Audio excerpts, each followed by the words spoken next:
أعوذ بالله من الشيطان الرجيم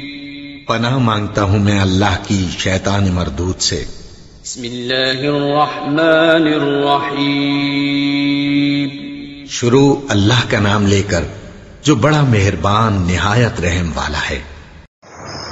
أعوذ بالله من الشيطان الرجيم بسم الله الرحمن الرحيم يحذر المنافقون أن تنزل عليهم سورة تنبئهم بما في قلوبهم قل استهزئوا إن الله مخرج ما تحذرون ولئن سألتهم ليقولن إنما كنا نخوض ونلعب قل أبالله وآياته ورسوله كنتم تستهزئون لا تعتذروا قد كفرتم بعد إيمانكم إن نعفو عن طائفة منكم نعذب طائفة بأنهم كانوا مجرمين يحذر المنافقون ڈرتے ہیں منافق ان تنزل علیہم کہ اتاری جائے ان پر سورت ان کو سورت تنبئهم جو بتلا دے ان کو بما فی قلوبہم جو کچھ ان کے دلوں میں ہے قل استہزئوا کہہ دیجئے مذاق اڑا لو تم ان اللہ مخرج بے شک اللہ تعالی ظاہر کر دینے والے ہیں ما تحذرون وہ جو تم ڈر رہے ہیں۔ وَلَئِن سَأَلْتَهُمْ اور البتہ اگر آپ ان سے سوال کریں لَيَقُولُنَّ البتہ ضرور کہیں گے انما كُنَّا نَخُوضُ وَنَلْعَبُ بے شک ہم تو تھے شغل کرتے تھے اور وَنَلْعَبُ اور ہم تو ایسے بس کھیل رہے تھے۔ قل کہہ دیں اب اللہ وآیاتہ ورسولہ کیا اللہ کے ساتھ اور اس کی آیتوں کے ساتھ اور اس کے رسول کے ساتھ تم تستہزئون تم ٹھٹھا کرتے ہو مذاق ان کا اڑاتے ہو۔ لا تعتذروا نہ تم معذرت کرو قد کفرتم بعد ایمانکم تحقیق تم نے کفر کیا بعد اپنے ایمان کے ظاہر کرنے کے۔ ان نعفو عن طائفۃ منکم یہ کہ ہم معاف کر دیں درگزر کر جائیں ان طائفۃ منہم ایک گروہ سے تم میں سے نعذب طائفۃ عذاب دیں ایک گروہ کو بأنہم کانوا مجرمین اس سبب سے کہ بے شک وہ تھے جرم کرنے والے۔ منافقین کے حالات کا ذکر ہو رہا ہے جو غزوہ تبوک کے موقع پر اور دیگر مواقع پر جو ان کی حرکتیں اور شرارتیں تھیں، اور اسی طرح یہ حضور اکرم صلی اللہ علیہ وسلم اور صحابہ کے بارے میں موقع بموقع مذاق کی باتیں اور بے ادبی اور گستاخی کی باتیں کہتے رہتے تھے، اور جس سے انہیں ہر وقت یہ کھٹکا لگا رہتا تھا کہ کہیں ہمارے بارے میں کچھ وحی نہ آ جائے اور ہماری ساری ان شرارتوں کی خبر اللہ اپنے نبی کو نہ دے دے۔ یہ منافق جو تھے مدینہ منورہ میں جن کے بارے میں قرآن کا بیان ہے، یہ دل میں ان کے کفر تھا، زبان سے یہ ایمانیات کے بولتے تھے، نمازیں بھی پڑھتے تھے، ساتھ روزے بھی رکھتے تھے، مسجد میں حضور کے پیچھے آ کے ان کی نمازیں ہوتی تھیں، اور کچھ حضور صلی اللہ علیہ وسلم کے بارے میں ایمان بھی رکھتے تھے، اور قرآن کریم نے ایک موقع پہ ان کے بارے میں کہا یترددون ایمان کے معاملے میں سخت شک میں اور الجھاؤ میں مبتلا تھے یہ لوگ، کہ کچھ ایمان کی طرف بھی جھکتے تھے جس کی وجہ سے زبان سے حضور کی تعریفیں کہتے تھے، حضور کے پیچھے نمازیں پڑھتے تھے، مسجد نبوی کی نمازیں، اور مسلمانوں کے ساتھ سارے معاملات میں شریک ہوتے تھے، لیکن پورا ایمان نہیں تھا، دل میں حضور کے بارے میں شک شبہ اور تردد بھی تھا، آپ کو دل سے پورے کا پورا سچا بھی نہیں مانتے تھے، تو اس طرح متردد کیفیت تھی۔ اور قرآن کریم نے اس کیفیت کو غالباً 5ویں پارے میں یوں بتلایا ہے کہ فرمایا کہ بین ذالک لا الہ الا ولا الہ الا، یہ بین بین لٹکے ہوئے ہیں، نہ صاف صاف کفر کی طرف جاتے ہیں نہ صاف صاف ایمان کی طرف جاتے ہیں، ان کی حالت یہ ہے۔ تو جب کبھی اپنے لوگوں میں بیٹھتے تھے تو مذاق اڑاتے تھے حضور کا اور صحابہ کا، اور پھر کوئی کہتا کہ ایسے نہ کرو تو کہتے یار واقعی ذرا احتیاط کیا کرو، کہیں ہمارا یہ ساری باتوں کا کی اطلاع اللہ اپنے نبی کو نہ دے دے۔ تو یہ بھی انہیں ڈر رہتا تھا، یحذر المنافقون، ڈرتے رہتے ہیں یہ منافق ان تنزل علیہم، اس بات سے کہ نازل کر دی جائے علیہم ان پر یعنی مسلمانوں پر، سورت ان کو ایسی سورت تنبئہم بما فی قلوبہم، جو بتلا دے خبر دے دے ان ایمان والوں کو مسلمانوں کو، بما فی قلوبہم جو کچھ ان کے دلوں میں یہ خباثت ہے، قل استہزئوا، آپ انہیں کہہ دیں چلو تم مذاق ٹھٹھا کرتے رہو جو تم نے کرنا ہے، لیکن ان اللہ مخرج، بے شک اللہ تعالی ظاہر کر ہی دینے والے ہیں، ما تحذرون، اس چیز کو جس سے تم ڈر رہے ہو، یعنی تمہارے نفاق کی خبریں اللہ دے کر کے رہیں گے۔ اور پھر ایک موقع پہ اللہ تعالیٰ نے حضور صلی اللہ علیہ وسلم کو نام لے کے بتلا بھی دیا، بعض حضرات نے کہا 70 کے قریب منافقوں کے نام لے کے اللہ نے بتلا دیا کہ فلاں بھی منافق ہے، فلاں بھی منافق ہے، فلاں بھی منافق ہے، فلاں بھی منافق ہے۔ اور یہ حضور اکرم صلی اللہ علیہ وسلم نے حضرت حذیفہ ابن یمان رضی اللہ عنہ کے ان کے نام بتلا دیے تھے کہ مجھے اللہ نے خبر دی ہے کہ فلاں فلاں فلاں آدمی منافق ہے۔ اسی لیے حضرت عمر رضی اللہ عنہ فرمایا کرتے تھے کہ ہم حضرت حذیفہ کو دیکھ کے جنازے پڑھتے ہیں، اگر حضرت حذیفہ کسی کے جنازے میں شریک نہ ہوتے تو ہم سمجھ جاتے تھے کہ یہ مرنے والا منافق ہے، اس لیے حضرت حذیفہ اس کے جنازے میں شریک نہیں ہو رہے۔ تو وَلَئِن سَأَلْتَهُمْ، جو یہ بے ادبی اور گستاخی کی باتیں کہتے تھے اس کے بارے میں اللہ نے فرمایا اور البتہ اگر آپ ان سے پوچھ ہی لیں، ان کی باز پرس کر لیں کہ تم نے یہ حرکت کیوں کی، ایسی بات کیوں کہی، لَيَقُولُنَّ،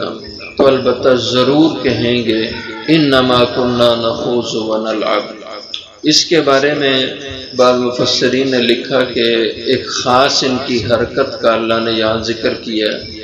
انہوں نے ایک دفعہ منافقوں نے پروگرام بنایا تھا حضور اکرم صلی اللہ علیہ وسلم کو مار دینے کا،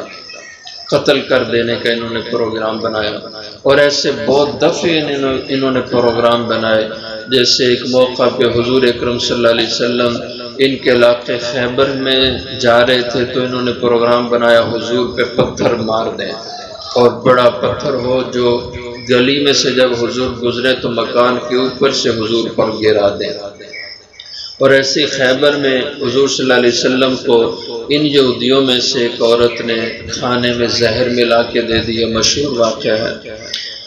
اور اسی طرح انہوں نے ایک پروگرام بنایا، کسی سفر میں حضور صلی اللہ علیہ وسلم کے ساتھ یہ نکلے جیسے جہاد کے سفر ہوتے تھے، اور انہوں نے پروگرام بنایا کہ راستے میں جب کہیں اللہ کے نبی کی سواری پہاڑی راستے سے گزرے گی تو ہم حضور پہ حملہ کر دیں گے، یا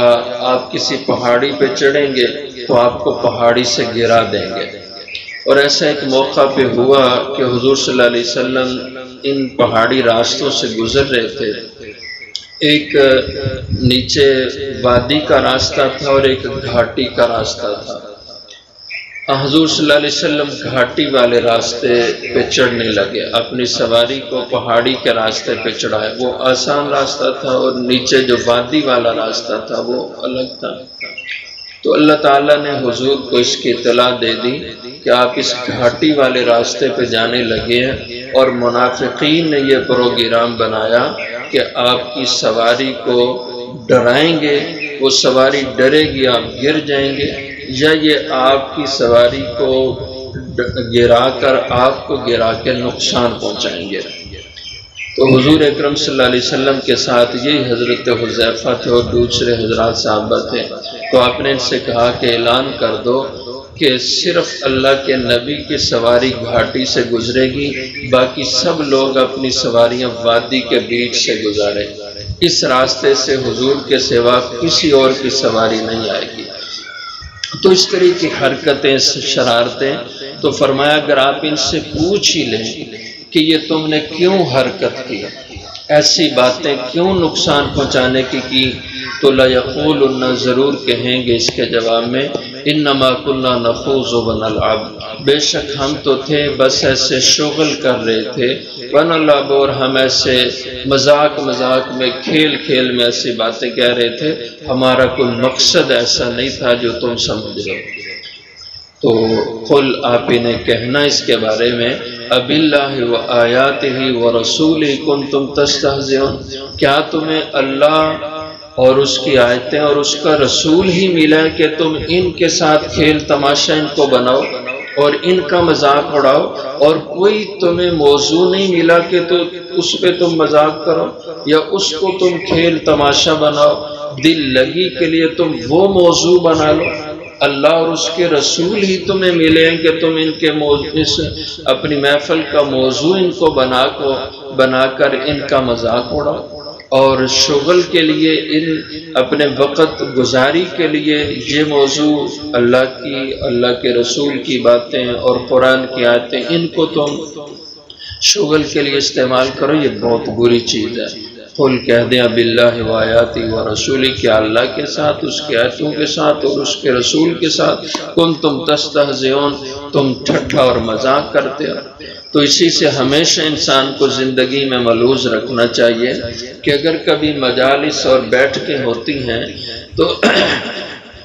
دین کو اپنے وقت گزاری کا موضوع نہیں بنانا چاہیے۔ عام طور پہ ہوتا ہے لوگ فارغ ہوتے ہیں، گپ شپ لگا رہے ہوتے ہیں، وقت گزارنا ہوتا ہے تو بعض دفعہ ایسے دینی کو موضوع پکڑتے ہیں اور اس کا کوئی علم نہیں ہوتا، اس میں بس ایسے انسان غلط ملط باتیں کہتے رہتے ہیں، اور دلچسپی کے لیے، وقت گزاری کے لیے کبھی مولوی کو موضوع بنا لیا، کبھی مذہب کو موضوع بنا لیا، اور یوں ٹھٹھے اور مذاق کی باتیں کہہ دیں۔ یہ ایمان خالص کی باتیں نہیں، یہ منافقانہ طرز کی چیزیں ہیں۔ لا تعتذروا قد کفرتم، اللہ نے فرمایا نہ تم عذر معذرت کرو ایسی حرکتیں کرنے کے بعد، قد کفرتم بعد ایمانکم، تحقیق تم نے کھل کر کفر کا اظہار کیا بعد اپنے ایمان کے، یعنی جو تم جھوٹی موٹی کا جو ایمان بتلا رہے تھے اپنا، اور جو تم ایمان کی باتیں زبان سے کہتے تھے، یہ تم نے کھل کے کفر کی باتیں کر کے اپنے ایمان کی نفی کی ہے۔ جو ہلکا پھلکا ایمان تم جتلاتے بھی ہو، یہ تم نے اس کے بعد یہ کھل کے کفر بکا ہے۔ اِنَّا فَعَنْ طَائِفَةٍ مِّنْكُمْ نُعَذِّبْ طَائِفَةً بِأَنَّهُمْ، اگر ہم چاہیں گے تو معاف کر دیں گے، درگزر کر دیں گے ایک گروہ سے تم میں سے، یعنی تم میں بعض کو ایمان کی توفیق بھی مل سکتی ہے، لیکن منافقوں میں غالب اکثریت ان کی اسی نفاق اور کفر پہ مر گئے۔ منافقوں میں بہت کم تعداد ہے کہ جن کو توبہ کی توفیق ملی ہے، کیونکہ وہ آدمی اپنے کو غلط سمجھتا ہی نہیں ہے۔ جو منافق ہوتا ہے وہ صحیح سمجھ رہا ہوتا ہے، اس لیے کبھی اس کو اپنی منافقانہ طرز سے نفرت نہیں ہوتی۔ صرف ایک آدمی کا ذکر ملتا ہے، مخشی ابن حمیر اشجعی رضی اللہ عنہ، یہ پہلے منافق تھے اور پھر اللہ نے اس کو ایمان خالص دیا، یہ توبہ طائب ہوئے ہیں۔ ایک آدمی کا صرف ذکر ہے، اس کے علاوہ جتنے منافق تھے کسی کو توبہ کی توفیق نہیں ملی، اور ان کے بارے میں لکھا یہ ایک آدمی تھے، اور پھر یہ جنگ یمامہ میں جو مسیلمہ کذاب کے خلاف جنگ ہوئی تھی اس میں شریک ہوئے، اور یمامہ